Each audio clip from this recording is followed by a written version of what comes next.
Ok. Bem, boa noite. Estamos aqui em mais uma live com a nossa querida vereadora Beth Sirac, com um convidado especial, mas muito especial, o nosso eterno senador e agora vereador pela cidade de São Paulo, Eduardo Suplicy.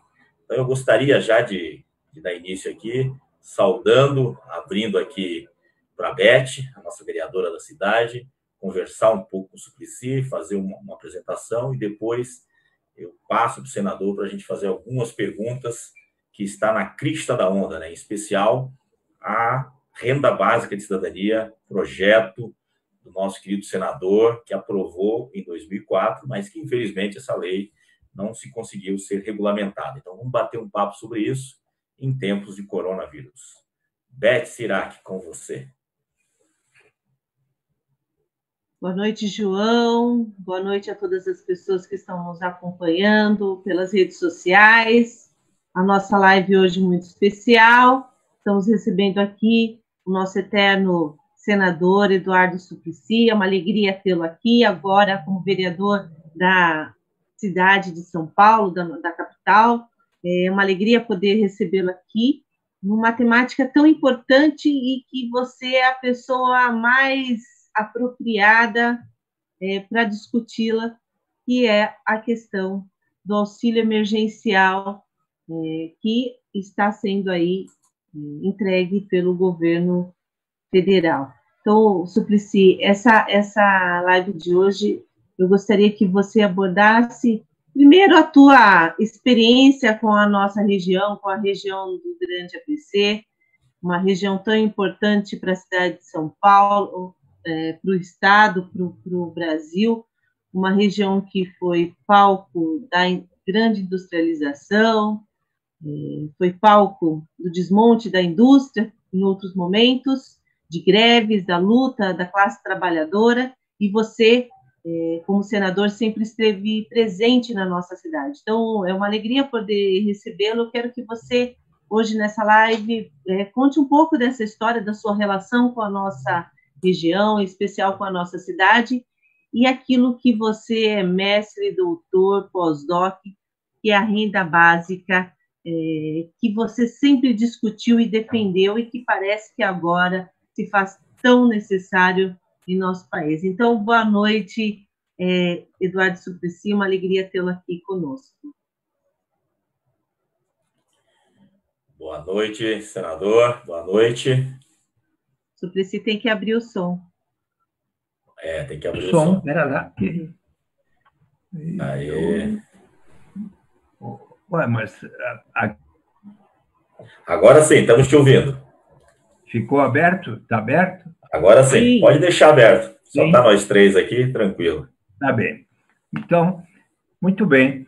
É uma alegria poder falar com vocês, João Caires e Beth Sirac, vereadora e hoje até candidata a prefeita de Santo André, uma cidade onde ela já trabalhou na prefeitura com o nosso querido Celso Daniel, também com o querido João Bamileno, e eu tantas vezes estive em Santo André, na história do Partido dos Trabalhadores, e até antes mesmo disso, você que estudou na Fundação Santo André, eu não sei se você sabe que um dia, eu acho que era agosto de 1976, quando acho que você era uma nenê, não é? Uma nenê, e eis que... Era uma criança. Era uma criança.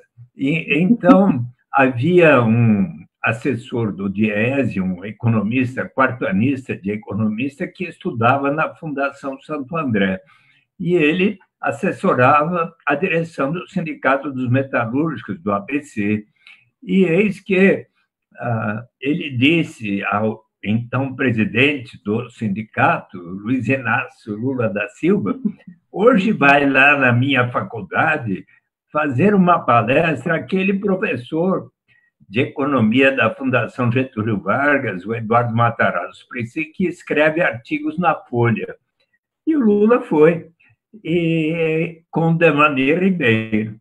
e ambos estavam lá na classe de quarto ano, e eu, em abril, maio daquele ano, tinha visitado a China, 6 meses antes da morte de Mao Tse-tung, ainda ao tempo da Revolução Cultural. Eu vi os jovens estudantes caminharem pelas ruas de Pequim e, e eis que eu fiz lá uma exposição sobre como é que o Brasil vinha crescendo bastante, mas com forte concentração de renda e da riqueza.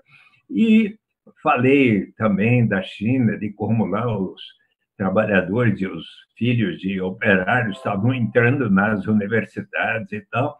Mas eu disse a eles: olha, se vocês um dia se tornarem ministros, como Mário Henrique Simmons, Roberto de Oliveira Campos, Antônio Delfim Neto, da Economia, vocês vão precisar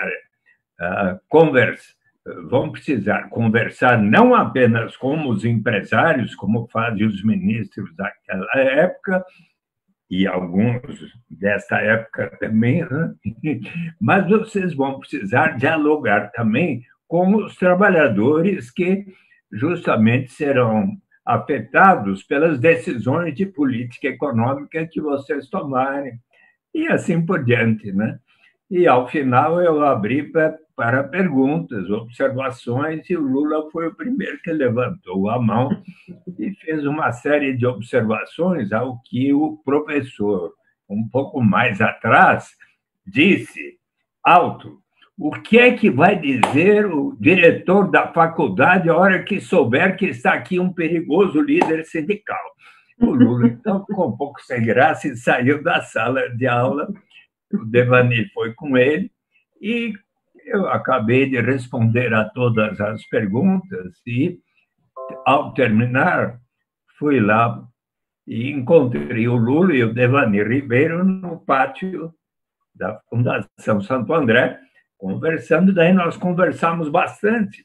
E o Lula me disse, estava o Oswaldo Cavinato também, que era aquele rapaz que trabalhou por muitos anos no sindicato, e eis que o Lula falou: olha, apareça lá no sindicato, vamos conversar mais. E eu comecei a frequentar o sindicato, às vezes ia lá para trocar ideias, a ponto de quando foi 1976, em outubro, eu ajudei na campanha da eleição do Flávio Flores da Cunha Bertrand. E me lembro que estava vitoriosa, nós fomos comemorar comendo uma pizza lá em Moema, e eis que alguns vieram à mesa onde eu estava e falavam: olha aqui, nós estamos pensando ali quem é que deve ser candidato na próxima eleição em 78. E achamos que, como seus artigos na Folha estão sendo muito lidos, sobretudo pelos jovens, que você deve pensar seriamente em ser. E daí eu fui conversar com pessoas como André Franco Montoro, Ulisses Guimarães, Alberto Goldman, Chopin Tavares de Lima, Plínio de Arruda Sampaio. O que é ser um representante do povo, como vocês são? Então, eu me interessei e havia MDB e Arena, e me inscrevi no MDB um ano antes, em 78, fui eleito deputado estadual pela primeira vez. E como eu já estava interagindo bastante com os sindicalistas dos metalúrgicos, eu ia lá, e um dia eu fiz uma visita lá na sala da presidência, tinha uns 15 ali, Djalma Devani Ribeiro, Wagner Lino Alves, você conhece todos. E aí eu perguntei: olha aqui, ó, eu tenho um folheto aqui, um candidato necessário, MDB, tinha a minha foto, e do outro lado tinha um pouco da minha história, das minhas ideias. Será que eu posso ir com vocês na porta de fábrica, distribuir o panfleto? Olha, você vem às 5h30 da manhã, por aí, 6 horas, nos encontra lá na porta da fábrica. ajuda a distribuir o João Ferrador, que era o jornalzinho dele, daí você distribui também o seu panfleto. E assim eu fiz. E em setembro de 76, 2 semanas antes das eleições, 1º de outubro de 78, eu lancei um livro de artigos da Folha de São Paulo, denominado Compromisso. E o Caio Graco Prado Júnior e Cláudio Abramo deram uma sugestão para mim: por que você não faz o lançamento em frente à Livraria Brasilense, no calçadão da Barão de Itapetininga, e faz um diálogo lá com o povo e com 2 líderes sindicais, o Afonso de Souza, secretário do Sindicato dos Padeiros, e o Lula, presidente dos Sindicatos Metalúrgicos. E assim foi feito. Cerca de 200 pessoas estavam lá ao nosso redor, 3 bancos em cima de uma plataforma, né? E sabe que neste diálogo, que está publicado neste meu livro, Renda de Cidadania, a saída pela porta, eu pergunto se você já tem, se não, prometo de dar para você com autógrafo. João Cari já tem? E a Beth tem? Não estou ouvindo. Liga o som. Eu tenho, senador. Ganhei. Eu tenho 2, na verdade. Eu tenho. Eu fui na Câmara no começo do ano e você me deu com autógrafo e tudo. Agora, Suplicy, Santo André então, foi o palco de um encontro importante. Você e o Lula. Aqui começou tudo, então. Então, e daí aconteceu que, neste diálogo, que está reproduzido aqui no capítulo Diálogo com o Lula, em setembro de 76, pode ler ali que o Oswaldo Vargas, que era da diretoria, depois foi secretário de Relações de Trabalho, chegou para mim e falou: Eduardo, neste diálogo que está aqui reproduzido, foi a primeira vez, setembro de 76, que o Lula, conversando com o povo, formulou a ideia do Partido dos Trabalhadores. E aí eu continuei a interagir bastante com eles, eleito deputado estadual. Olha que éramos 53 do MDB, 26 da Arena. E, às vezes, eu ia lá no sindicato e conversava sobre o que estava acontecendo. E quando foi em 79, que o presidente Lula e outros companheiros dele, Djalma Bom, foram presos, 13 sindicalistas foram indiciados na Lei de Segurança Nacional. Então, eu entrevistei os 13 e aí eu fiz um discurso da tribuna da Assembleia Legislativa sobre quais a vida dos 13 sindicalistas incursos na Lei de Segurança Nacional. E assim por diante. Daí aconteceu que, como houve a greve dos metalúrgicos, né, assim como dos lixeiros, dos professores naquela época, por interagir muito, e depois também, quando havia, por exemplo, maus tratos de menores na FEBEM, a Lia Junqueira, presidente do Movimento em Defesa dos Menores, me dizia: olha, Eduardo, está havendo lá maus tratos dos menores, você não quer ir lá? Eu ia visitar, então, defesa dos direitos humanos e tal. E aí, quando chegou o segundo semestre de 79, aqueles líderes sindicais, intelectuais que estavam formando o Partido dos Trabalhadores, convidaram a Irma Passoni, João Batista Breda, Serginho Santos, Marco Aurélio Ribeiro, Geraldo Siqueira e eu, 6, eleitos pelo MDB. Vocês não querem vir participar da fundação do PT? Ernesto Geisel, o presidente, tinha extinto o MDB e Arena.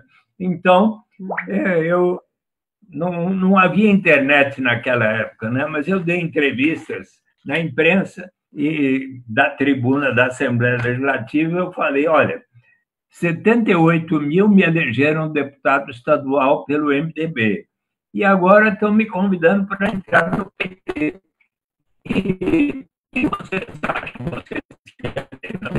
que quando eu ia ou palestras que eu fazia, uns 80% falaram, é o que nós esperamos de você. Então, em 10 de fevereiro de 80, eu fui um dos cofundadores do PT ali no Colégio Sion.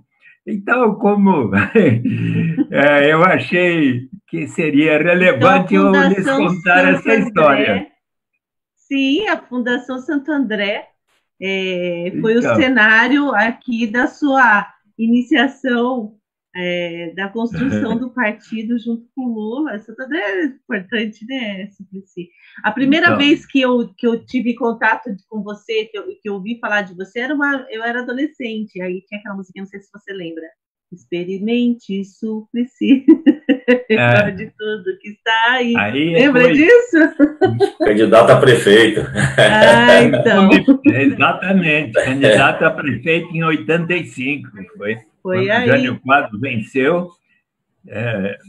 Fernando Henrique II, e eu você sabe que você foi a figura. Eu tinha 15 anos, então, assim, você foi a figura que me iniciou um pouco em gostar de política e de querer participar de um partido político. Foi com você, Suplicy. Mesmo à distância, mas foi com você. Mas daí nós caminhamos bastante, tudo, né? Eu, sendo professor de economia, conheci e estudei como é que seria possível nós colocarmos em prática os instrumentos de política econômica e social que possam elevar o grau de justiça na sociedade. Como, por exemplo, nós temos ouvido o Papa Francisco dizer, quando ele esteve na América Latina, da última viagem dele, ele falou aos chefes de Estado, coloquem em prática os instrumentos de política econômica que possam elevar o grau de justiça para que, então, possa haver a paz. Não é? Pois bem, quais são aqueles instrumentos que podem elevar o grau de justiça? Quando foi abolida a escravidão, nós elevamos o grau de justiça na sociedade brasileira, se bem que não colocamos em prática os instrumentos que poderiam compensar tudo aquilo que aconteceu durante mais de 3 séculos de escravidão e que ainda está por ser melhor feito. Se nós provermos a melhor qualidade de educação possível para todos os meninos e meninas, para os jovens, se possível, em tempo integral, para os adultos, para aqueles que não tiveram boas oportunidades quando crianças, estaremos elevando o grau de justiça. Se nós provermos um ótimo sistema de atendimento à saúde na cidade e no campo, em todos os bairros da Grande São Paulo, no ABC, e, felizmente, a Constituição de 88 previu a instituição do Sistema Único de Saúde, que está se revelando extraordinariamente importante para enfrentarmos a pandemia do coronavírus, não é? Então, uma coisa extremamente importante que, felizmente, existe, e vemos que outros países que não têm o sistema de saúde público têm dificuldades numa hora como essa. Também, num país onde ainda há tanta desigualdade de renda e de riqueza, inclusive na estrutura fundiária, realizar mais depressa a reforma agrária, como costumaram fazer nossos governos do PT, do Lula, da Dilma, isso é importante também. Se nós provermos, se nós estimularmos as formas de economia solidária, de cooperativas, inclusive em Santo André, estar sempre provendo mais e mais oportunidades à luz, por exemplo, daquilo que nos ensinou o nosso querido professor Paul Singer, que foi o secretário de Economia Solidária dos governos Lula e Dilma, infelizmente já falecido, mas as lições dele e o estímulo da figura dele é muito importante. Também, se provermos mais e mais microcrédito para aquelas pessoas que, não tendo patrimônio, mas tendo capacidade de realizar uma atividade econômica que possam lhes dar o sustento adequado e ainda pagar a juros módicos pela compra de qualquer instrumento que lhes permita, pode ser uma máquina de costura, aparelhos de restaurante para fazer uma lanchonete, um restaurante, pode ser uma máquina fotográfica, um cavalo, uma motocicleta, tudo aquilo que possa significar. Então, o microcrédito, inclusive, se relacionar o microcrédito com a economia solidária, ótimo. E também podemos aperfeiçoar os sistemas de transferência de renda. Nós temos no país as aposentadorias, o benefício de prestação continuada, o seguro-desemprego, o salário-família, o programa Bolsa Família, que se iniciou a partir de, inclusive, da primeira proposta que eu apresentei quando ingressei no Senado, em 1991, do Programa de Garantia de Renda Mínima através de um imposto de renda negativo. Toda pessoa adulta, se não alcançasse determinado nível de renda, na época 45 mil cruzeiros, equivalentes a R$150 da época, passaria a ter 50% da diferença entre aquele patamar e o nível de renda da pessoa. O projeto foi aprovado pelo Senado em dezembro de 91, mas em agosto daquele ano, num diálogo que tivemos organizado por Walter Barelli, que então era o coordenador do governo paralelo de Lula, que tinha perdido a eleição para Collor de Mello, numa reunião em Belo Horizonte, eu e Antônio Maria da Silveira, que tinha me ajudado a formular o projeto, explicamos para um conjunto de 50 ou mais economistas, e eis que José Márcio Camargo, professor da PUC do Rio de Janeiro, disse para nós: olha, Eduardo, a garantia de uma renda mínima é uma boa iniciativa, mas será importante nós começarmos a prover uma renda mínima para as famílias carentes, desde que as suas crianças estejam frequentando a escola, porque um dos maiores problemas do Brasil hoje é o número tão grande de famílias que, não tendo como dar de comer em casa, pedem as suas crianças para estarem trabalhando desde os 7, 8, 9, 10 anos de idade, e quando chegam à idade adulta, não conseguem ter uma formação adequada para um trabalho que pudesse lhes dar o sustento adequado. Se provermos a renda mínima para a família desde que a criança esteja na escola, estaremos cortando como um dos principais elos do círculo vicioso da pobreza. E ele escreveu sobre isso na Folha de São Paulo em 91 e em 93. De 94 para 95, o governador, então eleito pelo PT no Distrito Federal, Cristóvão Buarque, e o prefeito de Campinas, José Roberto Magalhães Teixeira, do PSDB, iniciaram um programa de garantia de renda mínima associados às oportunidades de educação. E daí os resultados foram positivos. Ribeirão Preto, Piracicaba, Belo Horizonte, Belém do Pará, Caxias do Sul, Mundo Novo, dezenas de municípios seguiram naquela direção, inclusive Santo André, ao tempo de Celso Daniel, foi um dos que iniciou o programa de renda mínima associados à educação, como e assim a Marta em São Paulo e assim por diante.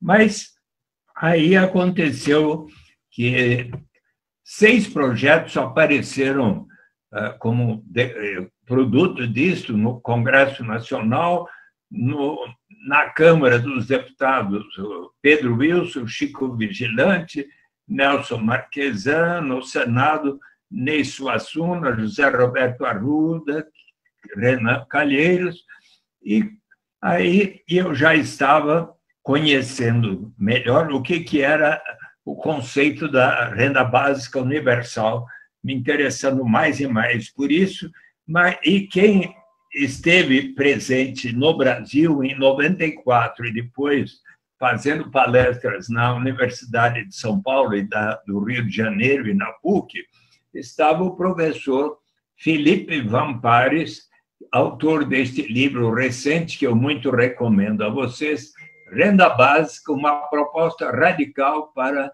uma sociedade livre, uma economia sã, com o meu prefácio.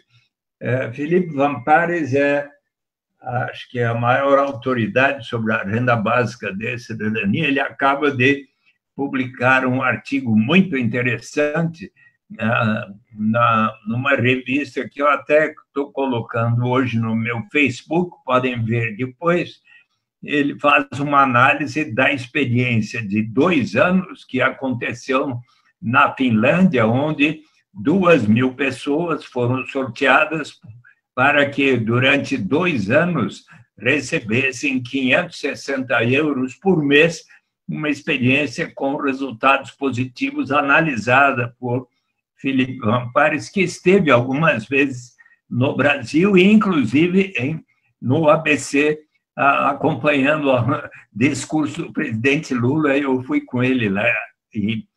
Pois bem, e então, quando em 1966, em 1996, o Felipe Vampares veio ao Brasil e eis que eu pedi uma audiência junto ao presidente Fernando Henrique Cardoso, que o recebeu junto com o ministro da Educação, Paulo Renato Souza, e o ministro do Planejamento e pessoas da equipe.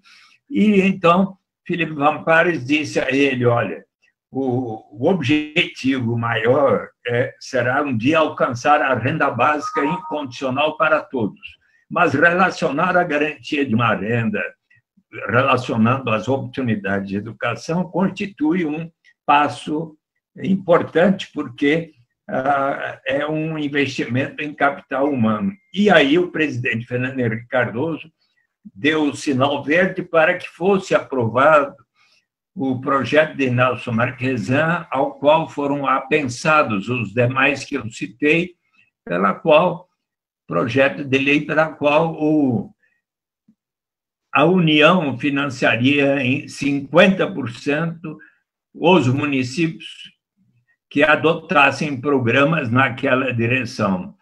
E foi aprovado a Lei 9.533, de 97, e para que, ao longo de 5 anos, os primeiros municípios de menor renda per capita, 20% seguintes, até que no 5º ano todos teriam o direito, mas quando chegou no 4º ano, em 2001, o presidente Fernando Henrique Cardoso baixou medida provisória pela qual a União financiaria 50% de todos os 5.570 e poucos municípios brasileiros que adotassem programas de renda mínima associados à educação,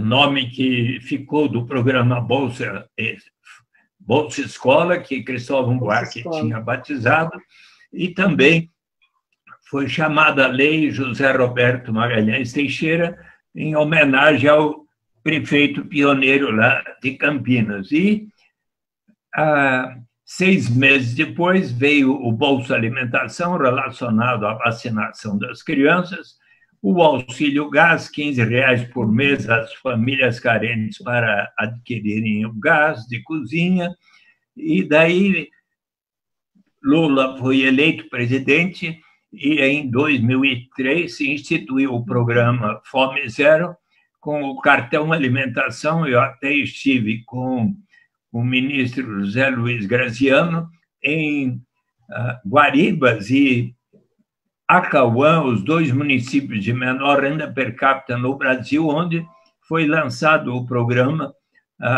com um cartão alimentação que só poderia ser gasto com alimentos para as famílias mais carentes. Mas eis que, em outubro daquele ano, uma equipe interministerial recomendou ao Lula, presentes estavam inclusive Ana Fonseca e Miriam Belchior e outros, então, eis que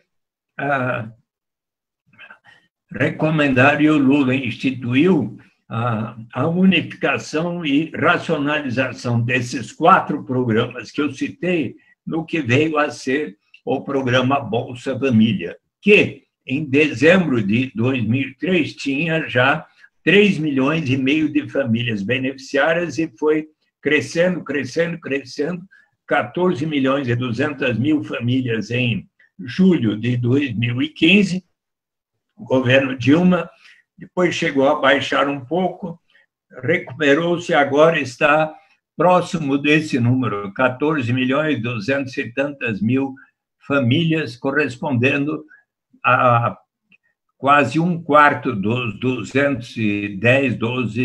11 milhões de brasileiros e brasileiras que somos, e o programa Bolsa Família contribuiu, sim, para a erradicação da pobreza extrema e para diminuir a desigualdade, se bem que, nesses últimos 4 anos, a recessão e desemprego alto fez com que parasse aquela evolução de diminuição da desigualdade e da pobreza extrema. Exatamente. Então, mas o que... E aí aconteceu que, mais e mais, estudando o tema das transferências de renda, da erradicação da pobreza, eu fiquei persuadido de que, melhor ainda do que a garantia de uma renda através de um imposto de renda negativo e com condicionalidades, como faz o Bolsa Família, será melhor o dia em que tivermos o direito de toda e qualquer pessoa, não importa a sua origem, raça, sexo, idade, condição civil ou socioeconômica, de participarmos todos da riqueza comum de nossa nação através de uma renda que, na medida do possível, com o progresso do país, será suficiente para atender às necessidades vitais de cada um. A ninguém será negado. Como assim? Até para o João Caires, para a Beth Sirac, para o Eduardo Suplicy, para o Pelé, para a Xuxa, o mais bem-sucedido empresário de Santo André e do Brasil, sim. Só que, obviamente, os que temos mais vamos colaborar para que nós próprios e todos os demais venham a receber com todas as vantagens advindas da renda básica incondicional. Nós podemos, para fazer um paralelo, primeiro, definir bem o que é o programa Bolsa Família, que teve resultados muito positivos. Então, hoje, no Brasil, toda família, se a sua renda familiar por pessoa não alcançar pelo menos R$ 89,00 por mês, ela passa a ter o direito de receber os benefícios do Bolsa Família, que começam com R$ 89,00 se a renda familiar per capita não atinge sequer 89, mais 41, 2, 3, 4, 5 vezes R$ 41,00 se nessa família houver 1, 2, 3, 4, 5 ou mais crianças até 15 anos de 11 meses, mais 48, mais R$ 48, se na família houver 1 ou 2 adolescentes, 16 a 18 anos. Há condicionalidades. A mãe, se estiver grávida, deve fazer o pré-natal na rede pública de saúde até que nasce o nenê, e durante esses 9 meses ela já tem direito de receber os R$ 41 pela criança que vai nascer. Os pais devem levar as crianças até 6 anos de idade na rede pública de saúde para realizarem as respectivas vacinas de acordo com o calendário do Ministério da Saúde. Crianças de 7 a 15 anos de 11 meses têm que frequentar ao menos 85% das aulas nas escolas, e os adolescentes precisam frequentar pelo menos 75% das aulas nas escolas. No ano de 2012 para 2013, a presidenta Dilma ela instituiu, e o Congresso melhorou, o programa Brasil Carinhoso, que complementa o Bolsa Família da seguinte forma: numa família que está dentro desses parâmetros e recebe o Bolsa Família, se nós somarmos a renda da família, isto é, do pai e da mãe, de quem mais tiver renda, com os benefícios do Bolsa Família, e dividirmos pelo número de crianças, de pessoas na família, se não se alcançar R$ 89 por mês, por pessoa, o governo da União complementará o que falta para se assegurar R$ 89. É preciso lembrar que faz cerca de 3 semanas, os economistas do IPEA, do governo, informaram que está na hora de se fazer um ajuste de pelo menos 29% nestes valores do programa Bolsa Família. Agora, se considerados esses valores da regra presente, isso significa que, se todas as pessoas e famílias que recebem até estes parâmetros, R$ 178 per capita na família, todas essas pessoas e famílias terão garantidas no Brasil hoje pelo menos R$ 89 por pessoa. E isso até agora, quando começou este novo programa do auxílio emergencial de R$ 600 por mês para um ou até 2 adultos na família, que pode, então, significar R$ 1.200.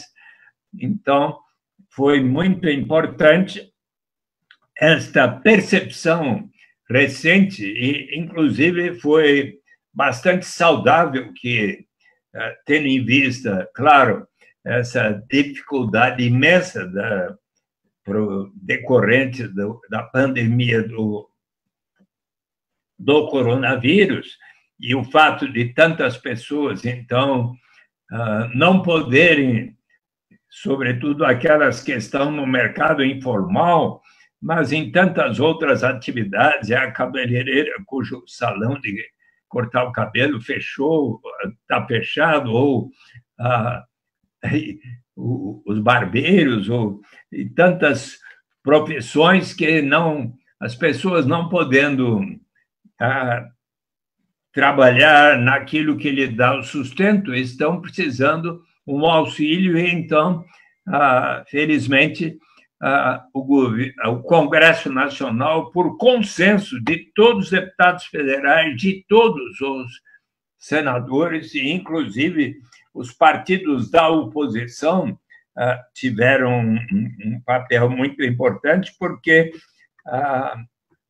inicialmente o governo estava pensando num auxílio emergencial de R$ 200, mas a oposição propôs que fosse cerca de um salário mínimo e chegou-se a R$ 600 por mês. Toda pessoa em família que ganha até 3 salários mínimos mensais ou meio salário mínimo per capita passa a ter o direito de pelo menos 1 e até 2 adultos receberem.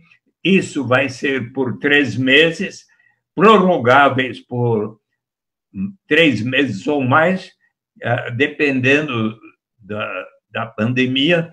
Mas, e aí vem muito do que avalio seja importante para nós conversarmos hoje, que é, e por que não, então, aproveitarmos esta oportunidade e levar adiante aquilo que já é lei. Me permita falar um aspecto importante ainda.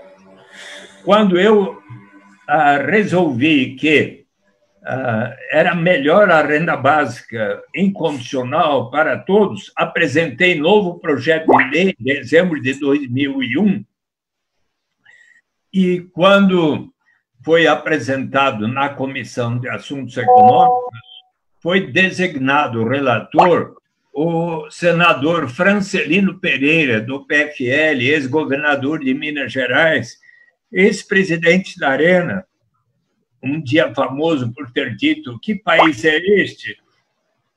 E eis que ele me disse: Eduardo, eu quero estudar com muita seriedade o seu projeto, e assim o fez. Eu dei o meu livro, que estava na primeira edição, agora está na 7ª, praticamente esgotado, vai para a 8ª. Bacana. Então, bacana. Eu dei o meu livro para ele. E não queriam dar 8ª, hein?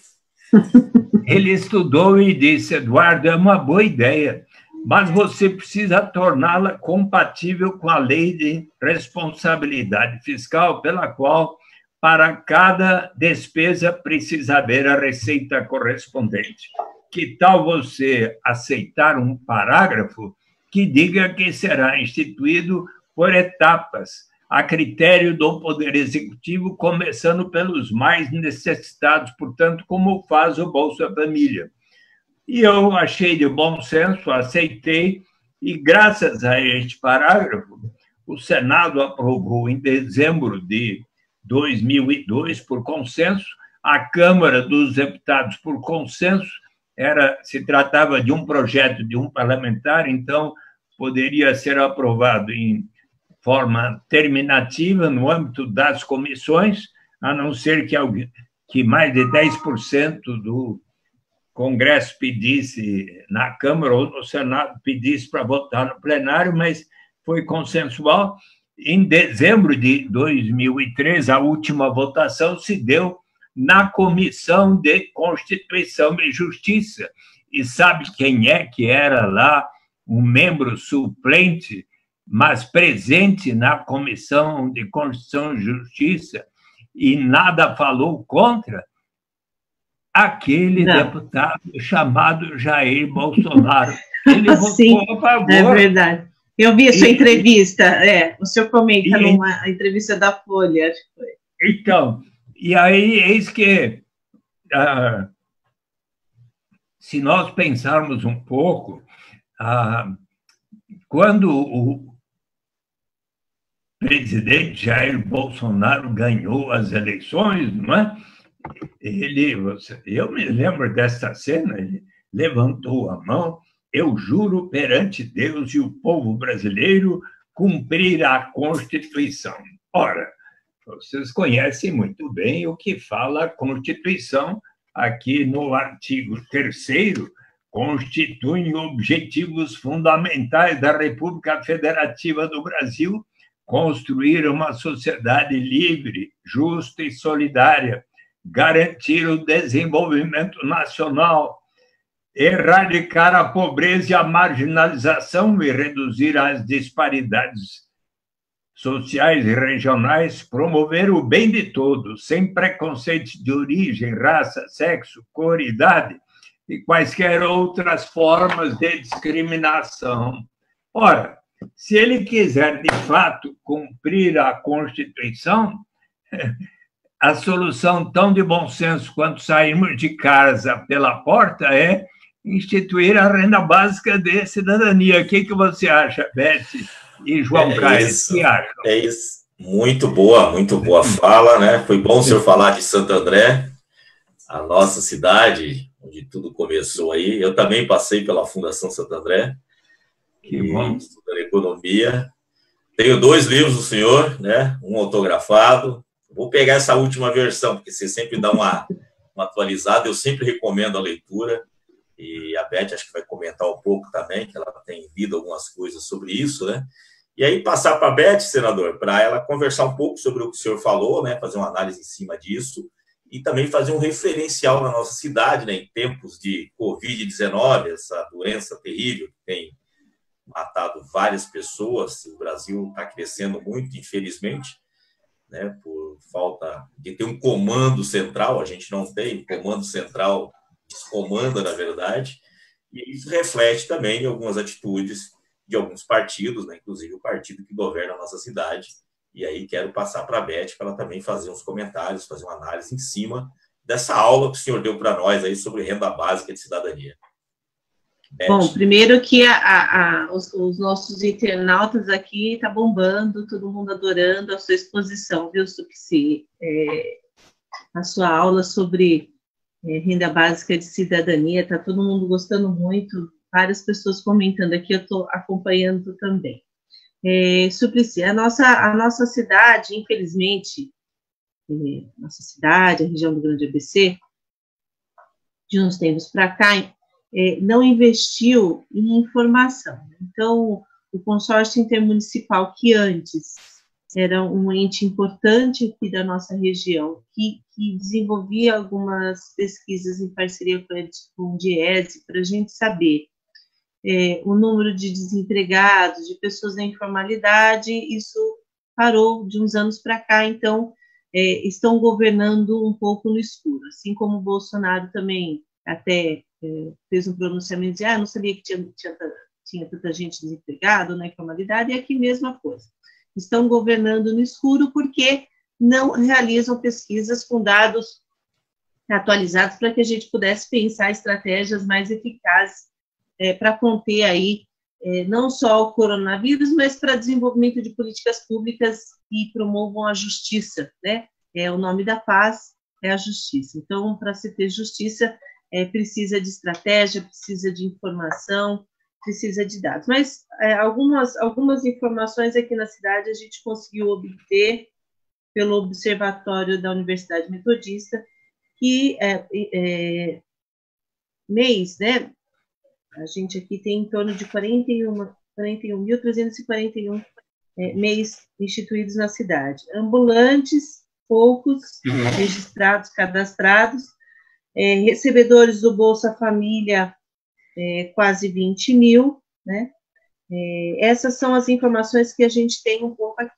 O número de informais na nossa cidade, infelizmente, a gente não tem um número mais apurado de desempregados, mas a gente sabe que o coronavírus, ele acentuou alguns dos problemas sociais, das desigualdades sociais, né, que, infelizmente, se agravaram, né, nos últimos governos, e aqui na cidade não foi diferente. Foi realizada uma pesquisa aqui, uma startup, né, chamada Vigilância Epidemiológica Participativa. Eles realizaram uma pesquisa em algumas cidades do Brasil e aqui na cidade de Santo André, e eles constataram aquilo que a gente já vinha dizendo, né? O vírus não é democrático, né? O vírus, ele vai atingir imensamente as camadas mais populares, as camadas menos favorecidas e os vulneráveis, né? Os invisíveis. O vírus vai ser avassalador em relação a essas pessoas. Essa pesquisa diz o seguinte, que as classes A e B, com renda domiciliar acima de R$8.000, relatam ter cada vez menos sintomas do coronavírus, ou seja, estão mais protegidos, salários assegurados, casa própria, boa casa, condições de pedir delivery, não precisa se expor, tem aplicativos, paga suas contas por aplicativos, então, de certa forma, estão protegidos pela condição econômica que tem. Agora, as classes D e E, renda abaixo de R$ 1.800, eles têm, a pesquisa relata que tem mais sintomas ao longo, conforme vai passando as semanas, mais pessoas vão relatando os seus sintomas em relação ao coronavírus.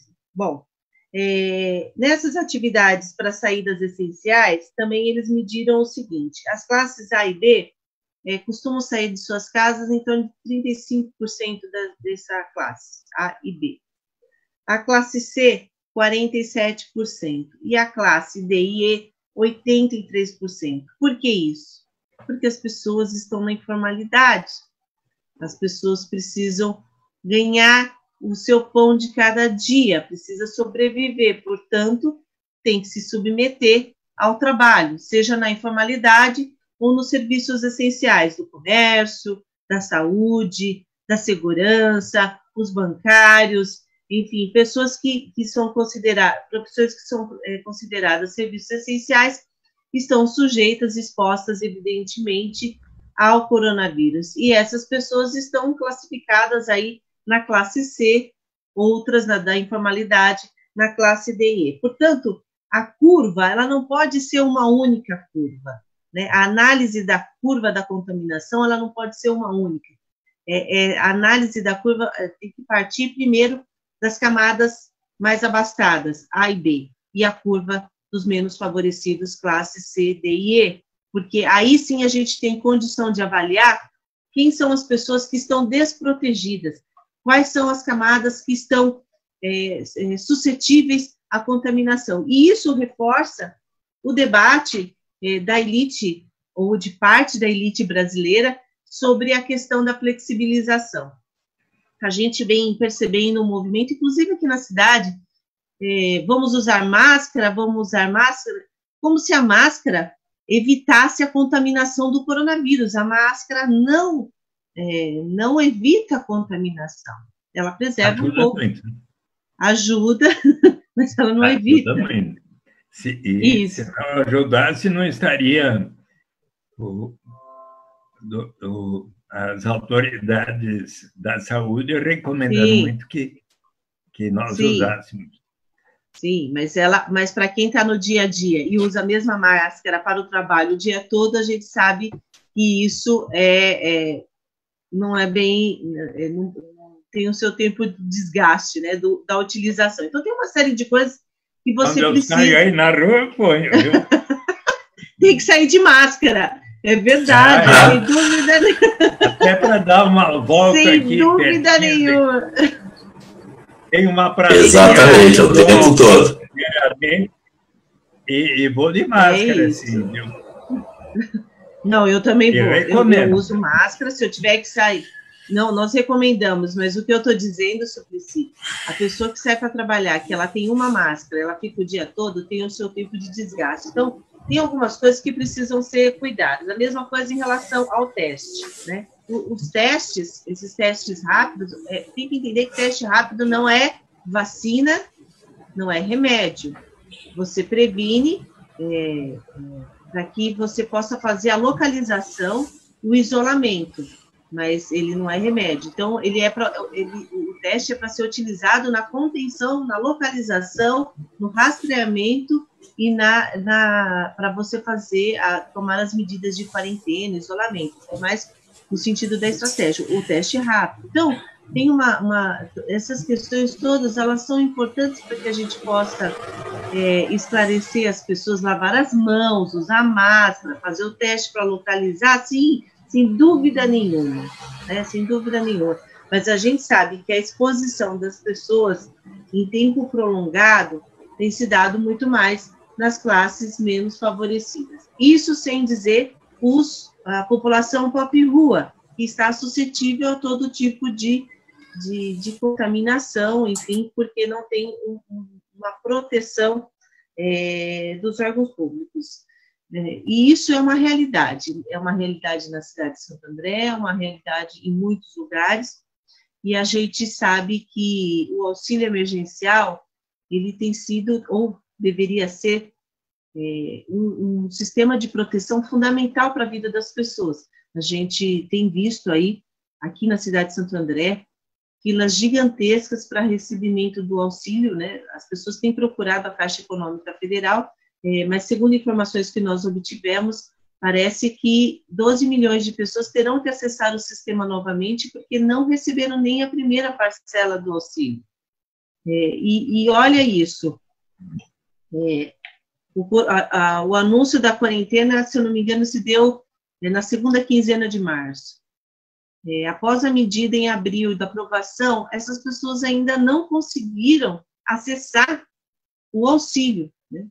E a gente tem visto que, e cada vez mais, as pessoas criando grupos solidários. Aqui em Santo André, a gente criou o comitê, foi criado o comitê de crise contra o coronavírus, justamente para ser um espaço de diálogo, um espaço de fiscalização e um espaço solidário para com as pessoas, porque muitas vezes o poder público não chega na velocidade que deveria chegar, né? Porque a fome existe, a necessidade de comer existe e são todos os dias. Então, esse comitê tem o intuito de proporcionar, de ajudar a população ter voz. E a gente buscou essa live com você hoje porque é tão atual, apesar de você estar na estrada discutindo e debatendo renda básica de cidadania há bastante tempo, mas ele nunca foi tão importante e tão atual, porque precisamos vivenciar a pandemia para saber aí quantas pessoas estão em situação de vulnerabilidade que precisam da mão forte do Estado, do apoio do Estado, para ajudar ter um mínimo de dignidade, um mínimo de sobrevivência. Evidentemente que esse debate que você nos traz, experiências de outros países, da Finlândia, do Felipe, enfim, ele coloca de uma renda básica de cidadania para todo mundo. Eu não sei se a gente consegue isso a curto prazo, mas eu queria dizer a você, Suplicy, que eu acho que Maricá tem uma experiência interessante, parece que você também esteve lá, né? E eu acho que Santo André também pode viver uma experiência inovadora, né? Acho que a gente pode viver essa experiência, se Sem tudo dúvida. der certo, o ano que vem, você ser um protagonista importante desse debate na proteção dos vulneráveis, dos menos favorecidos, das pessoas na informalidade, ajudar a gente aqui a construir uma proposta que trate as pessoas com justiça, com dignidade. Acho que é isso que a gente queria te apresentar e pensar, olhar para o futuro e ver como o seu tema é tão atual e tão importante para a garantia de direitos, para a garantia da dignidade. João? Muito bem, Beth. Tudo bem, Beth? Só comentar uma coisa também, senador. Aproveitando que a Beth falou uma coisa muito importante dessa questão que o vírus ele não é democrático. No começo, todo mundo começou a falar, né? Porque pega todo mundo, realmente pega. Mas nós começamos a olhar, depois que o vírus foi se espalhando pelas cidades, vimos 297 casos no Morumbi, no bairro Rico, 7 mortos. Fomos na Brasilândia, 87 casos, 54 mortes, ou seja, o vírus não é democrático, ele tem atacado mais os menos favorecidos, porque não tem condição. Hoje vimos o absurdo do governo do Estado permitir uma desapropriação, uma reintegração de posse lá em Piracicaba, pois no momento que você está pedindo para as pessoas ficarem em casa, essas pessoas vão ficar sem casa, né? E aí eu sei que existe a lei já, o senhor aprovou, né? Mas, assim, se esse projeto de renda básica universal estivesse em prática, né, as consequências dessa crise no Brasil, ainda mais do ponto de vista econômico, né, que hoje a gente viu o presidente lá andando para lá e para cá com alguns empresários querendo forçar os trabalhadores a voltar bem no pico da crise. Nós estamos olhando que o Brasil está dobrando, estava dobrando a cada uma semana, foi diminuindo, dobrando os casos, né? Então, como é que o senhor enxerga isso se o projeto do senhor estivesse em andamento aqui agora? Interessante, João e Beth, considerarmos como seria, como é que funciona, que tipo de fila fazem as pessoas ali onde existe o pagamento de um dividendo, de uma renda básica para toda a população. Vocês já estiveram ali para saber?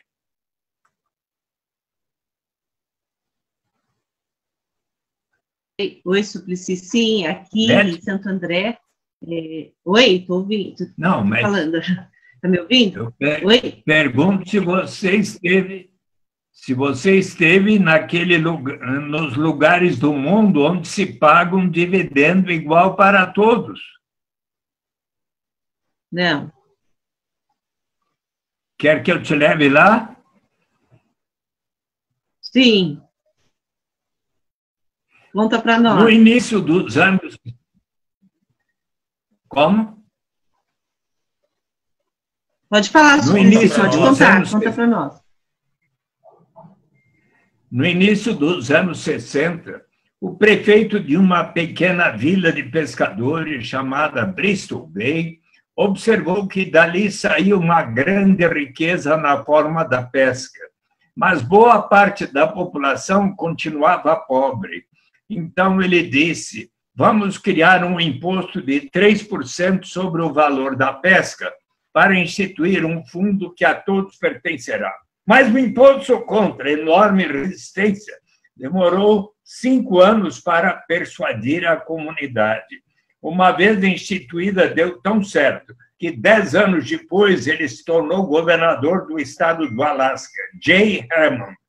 E então, no final dos anos 60, tal como nós recentemente na camada pré-sal do Atlântico, ele...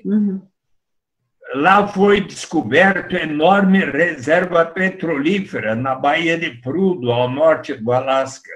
E eis que, então, o governador Jay Hammond disse aos, então, 300 mil habitantes: nós precisamos pensar não apenas na geração presente, mas na vindoura, porque o petróleo e outros recursos naturais não é renovável.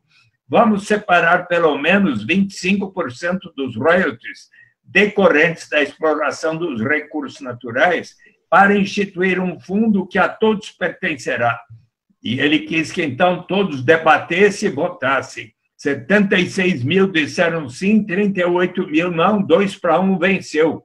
E, então, aqueles recursos passaram a ser investidos em US Bonds, títulos de renda fixa, ações de empresas do Alasca, contribuindo para diversificar a sua economia, dos Estados Unidos, internacionais, inclusive da Petrobras, do Bradesco, Itaú, Vale do Rio Doce, Banco do Brasil, mais de 200 empresas brasileiras, pode ver no Alaska Permanent Fund Site, e ali, portanto, nós contribuímos para que isso exista lá, empreendimentos imobiliários, e então aquele fundo passou de $1 bilhão no início dos anos 80 para hoje mais de 66 bilhões de dólares de patrimônio.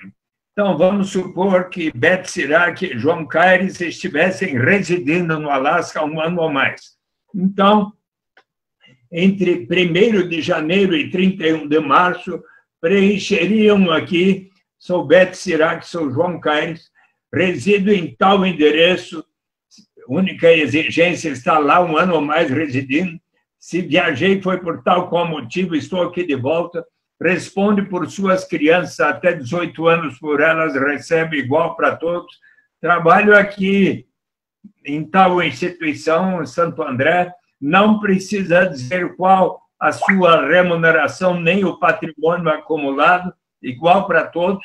2 pessoas que lhe conhecem testemunham, essa declaração é verdadeira. Se assim tivessem procedido entre 1º de janeiro e 31 de março, ao final de setembro ou começo de outubro, por transferência eletrônica na sua conta bancária, ou por cheque, se preferiu, enviado à sua residência, lá vocês teriam obtido, recebido nos primeiros anos 80, primeiro 300, depois 400, 500. No ano 2008, quando o preço do petróleo foi lá para cima, 3.269 dólares por pessoa, numa família pai, mãe, 3 crianças, cerca de 16.300 dólares pelo direito de todos partilharem da riqueza do estado do Alasca. Consequência, Beth, 1980, Alasca, o mais desigual dos 50 estados norte-americanos, hoje o mais igualitário junto com Utah, e constitui suicídio político para qualquer liderança propor o fim desse sistema. E eu estive lá por 7 dias, em 1995, e pude perguntar como é que as pessoas apreciam tanto esse sistema. Então, notem, se ao invés de fazerem essas filas enormes, houvesse já sistematicamente toda a inscrição de toda e qualquer pessoa, sem a burocracia de precisar saber quanto ganha a cada mês, a ver com tal, igual para todos, seria muito mais simples. Mas quais são as principais vantagens da proposta da renda básica de cidadania? Primeiro, eliminamos inteiramente qualquer burocracia envolvida em ter que saber quanto cada um ganha no mercado formal, na carteira de trabalho assinada, qualquer atividade que façamos, se uma mãe toma conta das crianças do vizinho e recebe um trocado no dia seguinte, qualquer pagamento que façamos na feira, não precisa declarar. Eliminamos qualquer estigma ou sentimento de vergonha da pessoa precisar dizer eu só recebo tanto, por isso mereço tal complemento de renda. Eliminamos o chamado fenômeno da dependência que existe quando você tem um sistema que fala quem não recebe até certo patamar tem direito de receber tal complemento. E a pessoa está por decidir vou ou não iniciar essa atividade que vai me render esse tanto. Mas se eu iniciar a receber esse tanto, e daí vem o governo e me retira o que eu estava recebendo naquele programa, eu talvez desisto e entro na armadilha da pobreza ou do desemprego. Mas se todos iniciarmos da renda básica em diante, sempre haverá o estímulo ao progresso. Será mesmo? Será que não vai estimular a ociosidade? Veja bem, todos nós seres humanos, mulheres e homens, amamos fazer uma série de atividades sem mesmo remuneração no mercado. As mães, quando estão amamentando seus nenês, qualquer hora do dia, da noite, da madrugada, com todo o amor. Nós, pais e mães, quando estamos cuidando da alimentação, do desenvolvimento de nossas crianças, com todo carinho. Nas associações de bairros, nas igrejas de todas as denominações, nos centros e diretórios acadêmicos, quantos de nós não realizamos uma série de atividades porque nos sentimos úteis? Quando grandes pintores da história da humanidade, Vincent van Gogh e Amedeo Modigliani, saíam às ruas para tentar vender as suas obras, mal conseguiam, ambos ficaram doentes, morreram precocemente, hoje suas obras são vendidas por milhões de dólares. A Constituição brasileira assegura o direito à propriedade privada, o que significa que aquela pessoa que detém a propriedade de uma fábrica, de um banco, de uma loja, de um restaurante, de um hotel, de uma fazenda, de títulos financeiros, de propriedades imobiliárias, essa pessoa tem o direito de receber lucro, juros, aluguéis. E eu lhes pergunto, por acaso, para receber estes rendimentos do capital, precisa uma pessoa necessariamente comprovar que esteja trabalhando, que suas crianças e adolescentes estejam indo à escola? Não. Então, se asseguramos aos mais ricos o direito de receber tais rendimentos sem aquelas condicionalidades, por que não estendermos a todos, ricos e pobres, o direito de todos participarmos pelo menos um pouco da riqueza comum de nossa nação através de uma renda, na medida do possível, suficiente para atender às necessidades vitais. É uma questão de bom senso. Mas qual é a principal vantagem, Beth Sirac e João Caires, da renda básica de cidadania, que eu não falei ainda? Por favor.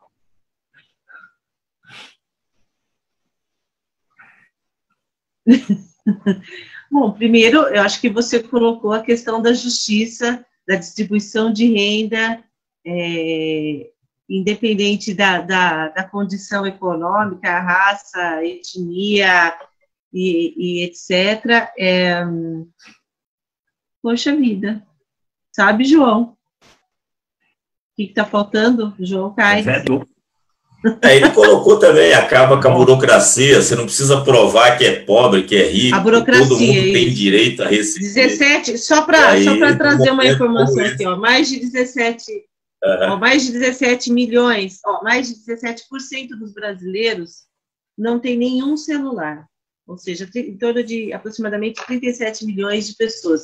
Primeiro foi pedido para fazer pelo aplicativo, a pessoa não tem acesso ao instrumento, tampouco à tecnologia, portanto, ela não acessou, né? Essa informação é informação importante. Eu não sei o que passou despercebido. Mas pois né? O governo federal disse que se surpreendeu com o número que ele chamou de invisíveis, né? É invisível para ele, é a mão invisível do Estado liberal que esquece. E a gente tem falado aqui, senador, que esse tal de Estado mínimo que eles pregam é Estado mínimo na favela, nas comunidades, para os pobres, porque para o rico o Estado é máximo. A gente vê como o governo agiu rapidinho, generoso, agiu rapidinho para os banqueiros, para os grandes empresários. É ou não é, Beth? Mas Beth e João, é do ponto de vista da dignidade e da liberdade do ser humano, de que nos fala o grande prêmio Nobel de Economia, Amartya Sen, em Desenvolvimento como Liberdade, que desenvolvimento, se for para valer, deve significar maior grau de liberdade para todos. Ele cita o exemplo de quando ele era menino, seu pai era um bom professor na Índia, ele morava numa boa casa, e certo dia, brincando no jardim de sua casa, certo dia entrou correndo em portão lá dentro um homem gritando por socorro. E ele, então, chamou por seu pai, que logo veio, acompanhou seu pai levando aquele cadermia, o homem, para o hospital. E, no caminho, ele disse, bem que minha mulher tinha me avisado para não vir a este lugar tão perigoso, caracterizado por lutas étnicas, mas eu não tive outra alternativa senão de, neste bairro, encontrar um trabalho que pudesse dar o sustento da minha família. Ao chegar no hospital, teve uma forte hemorragia e veio a falecer. Então, conclui Amartya Sen, tipicamente este homem não tinha liberdade real, precisou colocar sua saúde e vida em risco para conseguir um trabalho que pudesse dar o sustento da sua família. Ora, aquela mulher que, não tendo como dar de comer em casa para as suas crianças, sua avó resolve vender o seu corpo lá na Praça da Luz, ou para aquele rapaz que, não conseguindo ajudar no orçamento de casa, resolve se tornar um aviãozinho da quadrilha de narcotraficantes, como o Homem na Estrada, do Mano Brown, dos Racionais MCs, o dia que houver para si e cada membro da sua família uma renda suficiente para atender às suas necessidades vitais, Beth, essa pessoa vai ganhar o direito de dizer, não, agora eu não preciso aceitar essa única alternativa que me surge pela frente. Precisa se submeter, né? Mas que vai ferir a minha dignidade, que vai colocar minha saúde e vida em risco. Eu agora posso aguardar um tempo, quem sabe fazer um curso aqui na Fundação Santo André, até que surja uma oportunidade mais de acordo com a minha vocação, pode ser na Metodista também, ou tantas outras instituições de ensino. É nesse sentido, pois, que a renda básica de cidadania vai elevar o grau de dignidade e liberdade real para todos.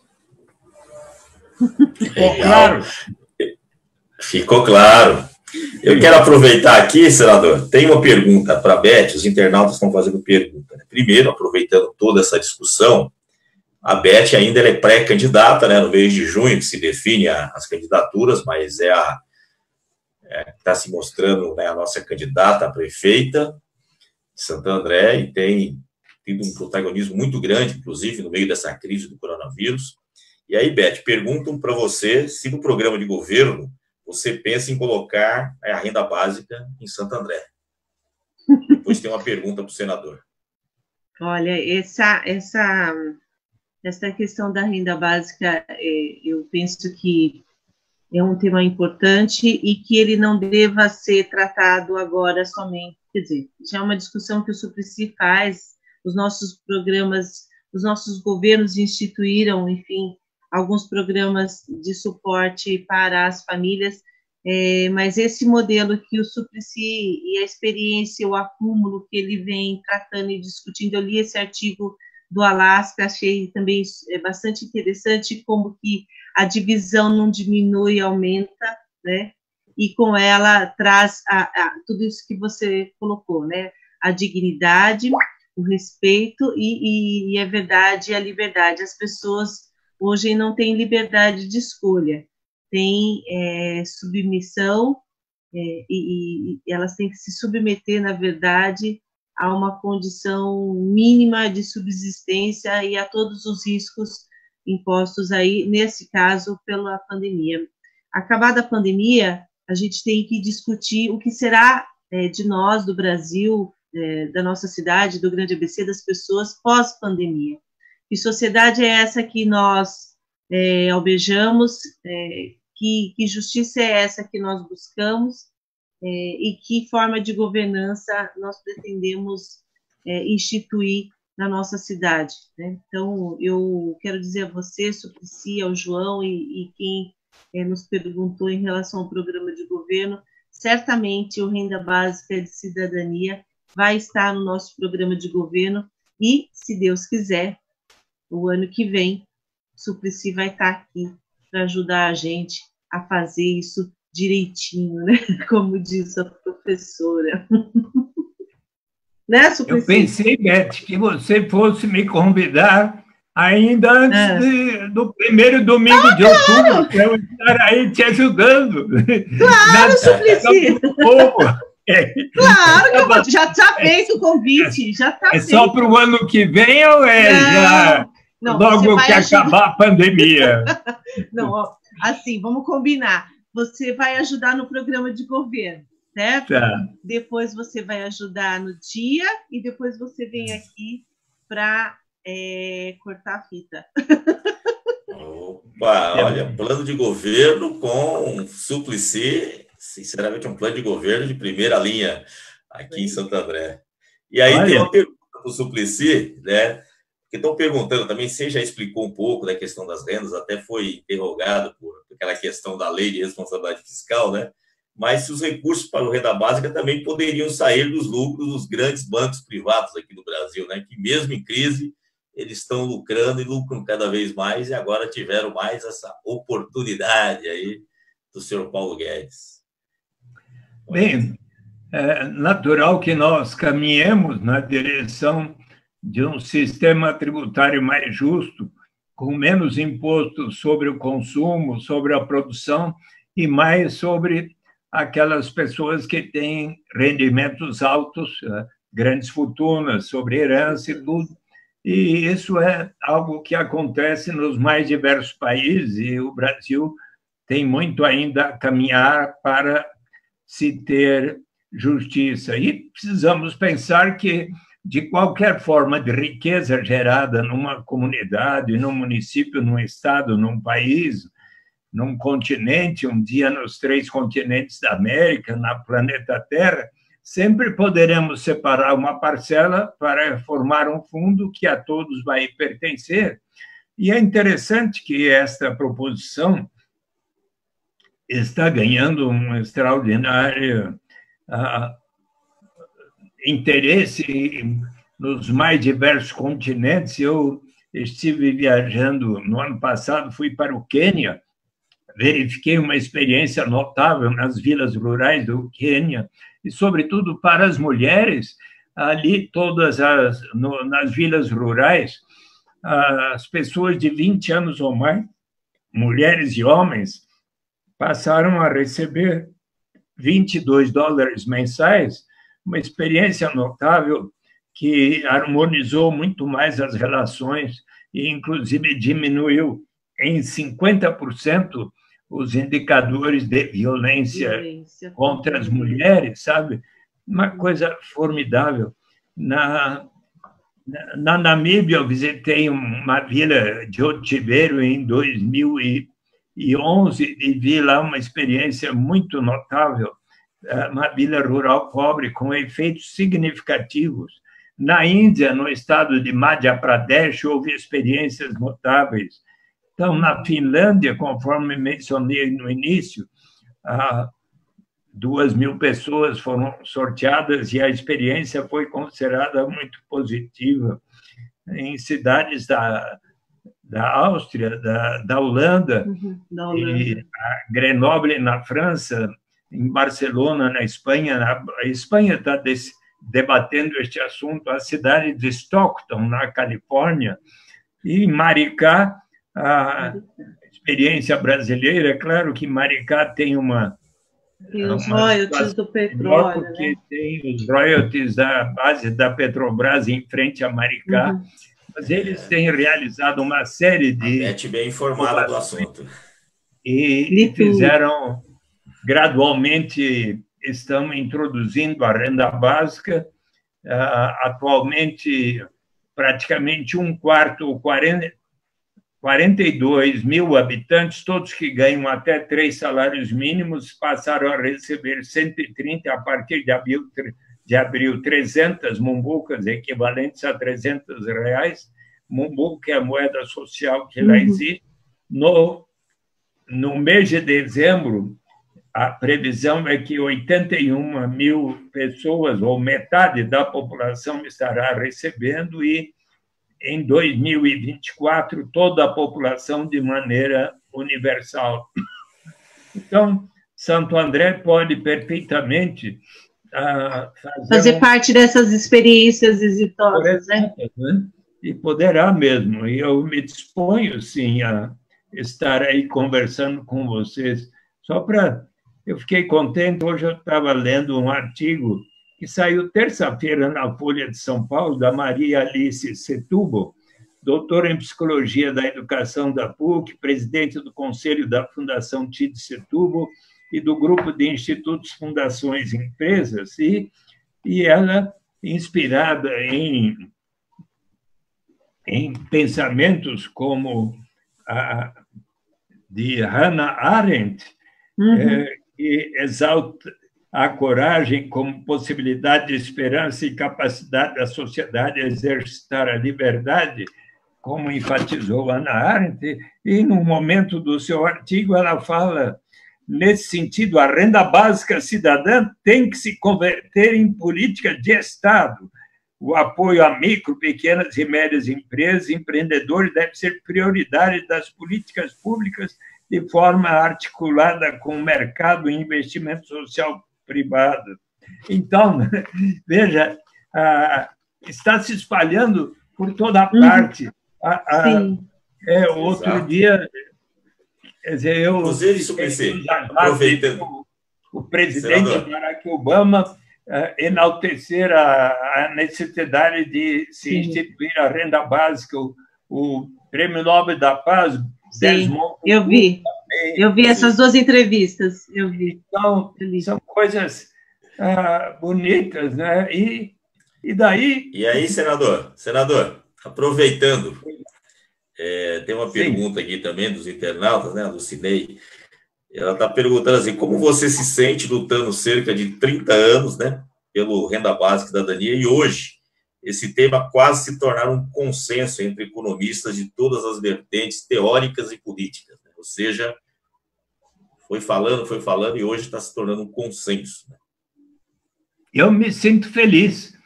E eu espero, como disse na entrevista da Folha, ainda durante a minha vida, e com a colaboração... Vai ver isso acontecer.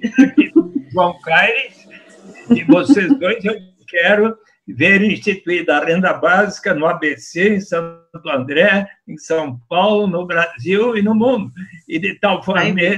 Olha, em novembro próximo eu estarei lá no encontro do Papa Francisco em Assis, quando ele vai encontrar os jovens até 35 anos. Eu vou estar com 79, mas já fui convidado para estar dentro do jovem, tá bom? Mas o seu espírito é jovem, seu coração é jovem, arejado, né, Suplicy? Agora eu vou dizer para... Oi, Suplicy. E daí, para completar, nós poderemos cantar juntos aquela canção que os povos do mundo saíram às ruas para dizer que era necessário acabar com a guerra do Vietnã, a guerra do Iraque, e também para seguir as recomendações deste amigo que está aqui, o Thomas More, autor de Utopia, que foi um dos grandes pensadores da história da humanidade, que fundamentou por que deveria haver o direito de sobrevivência para todos, quando eles estavam discutindo no livro Utopia que a pena de morte não tinha diminuído a criminalidade violenta, os assaltos, os roubos, os assassinatos. Um personagem diz: muito mais eficaz do que infligir esses castigos horríveis. Aqui não tem outra alternativa, senão, de primeiro, tornar-se um ladrão para daí ser transformado em cadáver, é você assegurar a sobrevivência das pessoas. Com base nesta reflexão de Thomas More, um amigo dele, Juan Luiz Vives, escreveu para o prefeito da cidade flamenga de Bruges um tratado de subvenção aos pobres, onde pela primeira vez propôs a garantia da sobrevivência da população de Bruges. Então, que tal terminarmos com uma canção pela paz? Você vai cantar comigo? Eu ia sugerir. Melhor não, acho que eu vou perder o eleitorado. Então, vamos. Você é de uma família de músicos, não é? Eu sou todo desafinado. Vamos cantar aí, vamos ouvir. Então, vamos lá. Suplicy, que está todo mundo pedindo para você cantar. How many roads must a man walk down before you may call him a man? And how many seas must the white dove sail before she slips in the sand?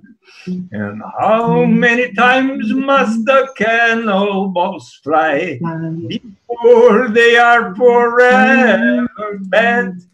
The answer, my friend, is blowing in the wind. The answer is blowing in the wind. And how many years must the mountain exist before it is washed to the sea? And how many years must some people exist, like the Brazilian people, before they are allowed to be free? And how many times must a man turn his head and pretend that he just doesn't see? The answer, my friend, is blowing in the wind. The answer is blowing. And how many times must a man look up before he can see the sky? And how many years must a man have before he can hear people cry? And how many deaths will it take till he knows that too many people have died? The answer, my friend, is blowing in the wind. The answer is blowing in the wind. Muito bem. É isso aí, a resposta está soprando no vento. Muito bom, né? Acho que depois disso a gente encerra. Né? A gente nunca se prolongou tanto, né? Uma live de 1h30 aqui, está passando um pouquinho. Agradecer ao senador, agradecer a Beth. Se vocês quiserem fazer umas considerações finais, senador, depois a Beth, ou está tudo bem? Está tudo bem, né? Depois dessa apresentação aqui na nossa live, essa belíssima canção e a sua mensagem, e o Suplicy fazendo isso para nós já foi um grande presente, né? E agradecer imensamente o Suplicy. Eu falei sério, eu espero contar com você na construção do nosso programa de governo e, se Deus quiser, e tudo deu certo, e a gente trabalha bastante. Quem sabe Santo André vai ter a felicidade de instituir o Renda Básica de Cidadania sob as suas mãos. Obrigada, Suplicy. Muito obrigado. Obrigado, Beth. Obrigado, Suplicy. Um beijão para você e um abração para todos que estão nos ouvindo. Um beijão para todas as cidades. E espero, então, logo estar aí com vocês, tá bem? Vai sim. E depois. Um grande abraço. Abraço a todos e todas que nos assistiram. Tchau. Até agora. Obrigado pela audiência. Até uma próxima live com a professora Beth Sirac. Tchau. Obrigada, João. Obrigada a todos.